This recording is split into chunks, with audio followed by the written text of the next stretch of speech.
So before a person can talk to their kids about MS, it's really important that they come to a certain level of acceptance about how life has changed. Again, finding information, again, it's talking to the doctor, to the nurse, getting information about medication, about what potentially is going to happen in those first couple years. I think it's important to talk to kids right away about the MS, but right away doesn't mean the first day or the first week.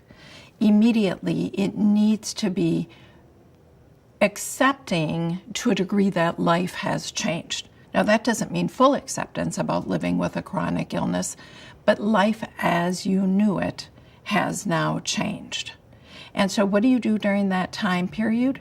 You get support. You get support from a spouse, you get support from friends, from family. You start getting education, and you make sure that the education that you're getting is good education. The diagnosis of MS does not happen in a vacuum.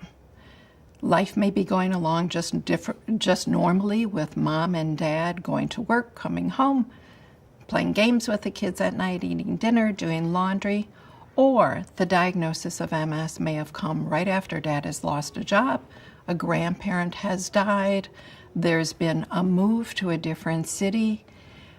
All through life, we are teaching our kids skills.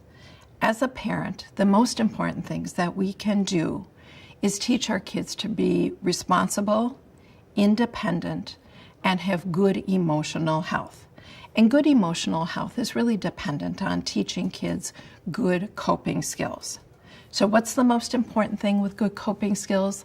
Learning that ability to be resilient, to bounce back with whatever life brings. So how do we become resilient? It's a matter of looking at the very positive things that happen in life and the struggles that happen in life. And life is a combination of both. So what happens when we face one of those challenges? It's important to get support from family, from friends, from a faith community.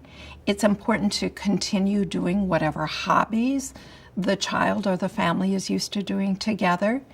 It's important to keep as much of life the same as possible when there's a big stress going on. So also with kids, you want to be positive because kids are going to take their cue from you.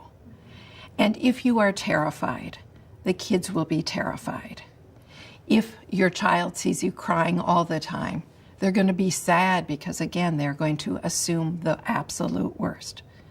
But if you have a positive attitude that I've been diagnosed with something, but I have a great doctor who I can depend on, who I trust, there's medication, and life is going to be good, you are now teaching that child the beginning of coping skills, skills that this child will have for life.